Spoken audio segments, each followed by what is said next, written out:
Dust curled through the air like ghostly ribbons, slow and gold in the afternoon sun. The town's main street had gone quiet, as though every sound had been swallowed by the heat. Even the horses at the hitching posts stood still, tails twitching, heads low. Folks gathered in a wide circle, boots scuffing the dirt, hats tipped low, voices whispering sharp enough to cut. In the center of the street stood a young woman. She was taller than most of the men around her, shoulders broad from years of labor, her hands cracked and scarred as if they had been cut from the earth itself. Her dress, though clean, was worn thin at the elbows, and dust clung to the hem where it brushed her boots. Her hair, dark as wet soil, was braided, but loose strands had fallen across her cheek. She didn't brush them away. Her jaw was set tight. Her eyes, though rimmed red, were dry.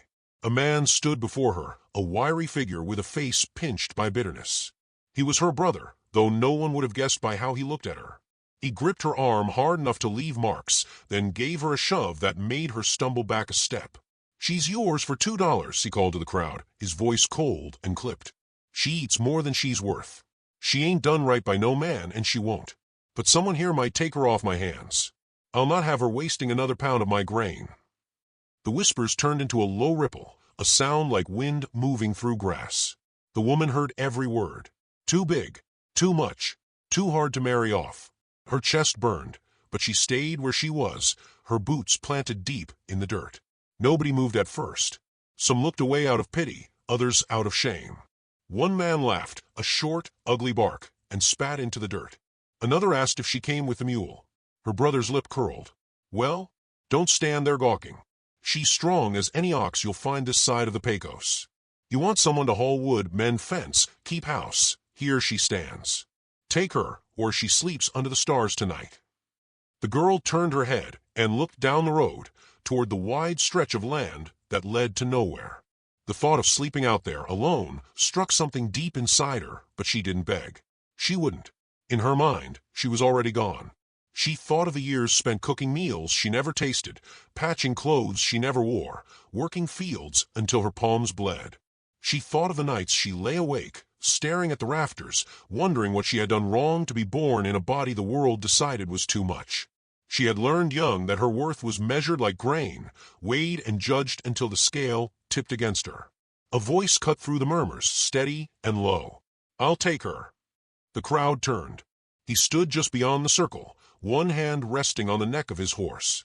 He was tall, his frame long and lean, but there was no sharpness to him, no edge. His hat shaded his face, but his eyes were calm as still water. His shirt was black and worn, the sleeves rolled up to his forearms, showing a line of weathered skin. He stepped forward. The crowd made way for him without thinking, like grass parting for wind. "How much?" Her brother's eyes narrowed. $2. The man didn't haggle. He reached into his pocket, drew out coins, and dropped them into the brother's hand with a sound that cut the air like a church bell. "That'll do," the brother said, his mouth twisting into something that might have been a grin. He turned to his sister, as though she were now no more than a sack of grain changing hands. "There. You're his problem now." The girl felt her throat tighten. She kept her chin high, even as the brother turned and walked away, his boots kicking up dust. The cowboy stood quiet, his horse behind him, his shadow falling across her. He didn't touch her, didn't drag her along as her brother had. He only waited, patient as the land itself. "You coming?" he asked, his voice soft, the first hint of warmth threading through the air since the whole ordeal began. She stared at him. She didn't know this man. She didn't know why he would take her, or what he expected. "Why?" she asked, her voice little more than a rasp. He took a step closer, the sun glinting off his hat brim. "Because no one should be left standing in the street like that." She searched his face for mockery, but found none. His expression was as even as the horizon. He led his horse toward the road, not looking back to see if she followed. After a long moment she did. They walked in silence. The crowd behind them broke apart, the voices fading into the hum of everyday life, but she still felt their eyes on her back like hot coals. Her hands were shaking, though she hid them in the folds of her dress. When they reached the edge of town, the cowboy paused and held the reins while she climbed onto the wagon hitched behind the horse. She moved stiffly, her body aching from more than just work. "Where are we going?" she asked. "Home." It was such a simple word, and yet it struck her like a blow. She had never had a home, not really. A house, yes. A place to eat, a bed to sleep in. But a home? She didn't know what to say, so she said nothing at all. The road stretched wide ahead, the land rolling out like a faded quilt under the falling sun. The horses' hooves beat a slow rhythm, the sound soothing in a way she hadn't expected. After a while, she let herself look at the man again. His profile was cut clean against the sky, his jaw unshaven, his hair brushed back by the wind. He didn't look at her, didn't fill the silence with questions or commands. No one had ever been so quiet around her before. No one had ever let her just be. By the time the last rim of sun sank behind the hills, the air had cooled and a faint breeze stirred the grass. He stopped the horse and climbed down. "We'll camp here tonight," he said. She climbed down as well, her legs stiff. He built a small fire, quick and efficient, the flames licking up toward the darkening sky. She sat across from him, her hands clasped in her lap. He handed her a piece of bread, a strip of dried meat. She took it slowly, feeling as though every movement mattered. For a long while they ate in silence, the only sound the crackle of the fire. Then, softly, he said, "You're not too big." She froze, the words settling over her like warm rain. He didn't look at her when he said it. His gaze was on the fire. "You're just right," he added after a moment. "Just right for my arms." Her throat tightened again, but this time it wasn't from anger or shame. She looked down at her hands, then up at the stars appearing one by one in the dark. The fire burned low. The night air smelled of grass and smoke. For the first time in years, she felt something loosening in her chest. When she finally lay down on the blanket he'd spread for her, the earth felt softer somehow, the sky less cold. She didn't trust him yet. She didn't trust herself yet. But when she closed her eyes, she didn't feel like she was standing in the street anymore. And for tonight, that was enough. Morning light spilled across the prairie like melted gold. She woke to the sound of a cowboy moving about quietly, stirring the embers, coaxing the fire to life again. The air was crisp, the kind that filled her lungs with something clean and sharp. She lay still for a moment, watching him from beneath her lashes. There was a steadiness to him, every motion sure and unhurried. She rose when he offered her coffee in a battered tin cup. The warmth seeped into her hands as she drank, and for a moment she forgot how hollow she felt inside. They set out soon after. The road wound through open country, and with every mile the town felt farther away, as if it were a bad dream dissolving in daylight. She rode in silence, her thoughts a tangled skein. She wondered what waited at the end of this journey. When they reached his place, a modest cabin tucked against a stand of cottonwoods, the sun was high. The cabin wasn't much, but it stood solid, the porch swept clean, the smell of hay and horses nearby. A windmill creaked softly in the breeze. He led her inside. The single room was spare but not unwelcoming.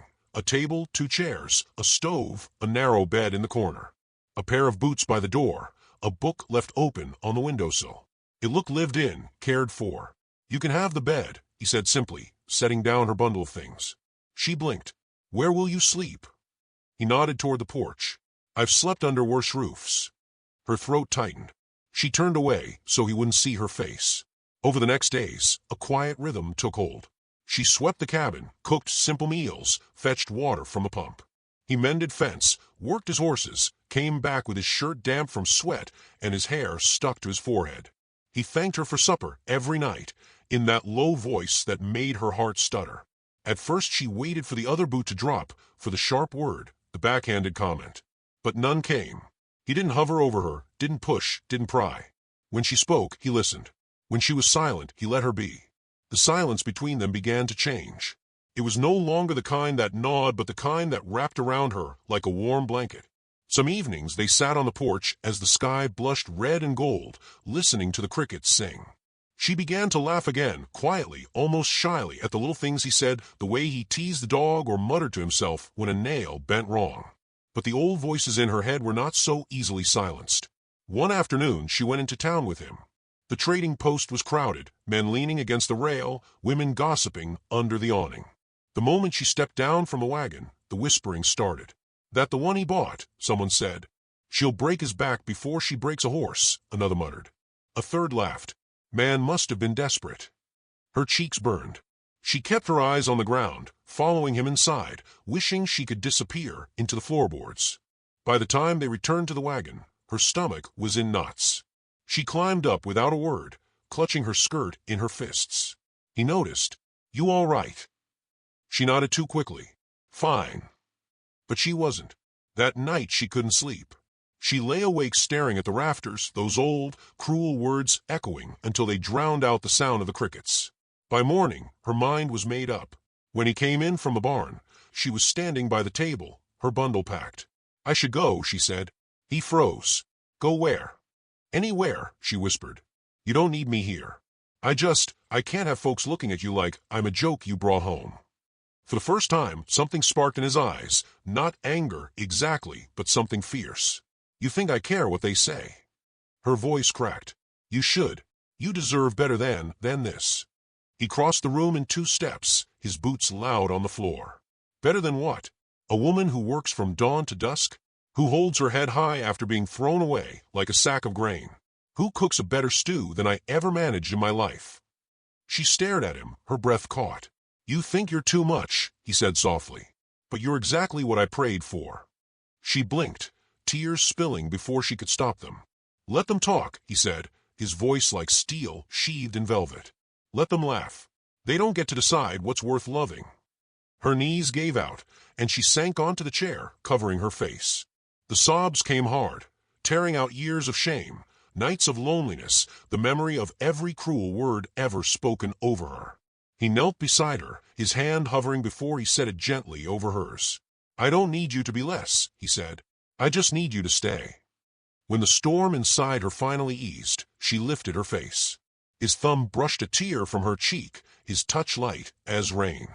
She saw then that he wasn't offering her pity. He was offering her a place to belong. The next time they went into town, the whispers started again, but this time she didn't lower her gaze. When a man made a remark loud enough to carry, the cowboy turned, his voice steady but clear. "You've said enough." The man's smirk faltered. The street went quiet.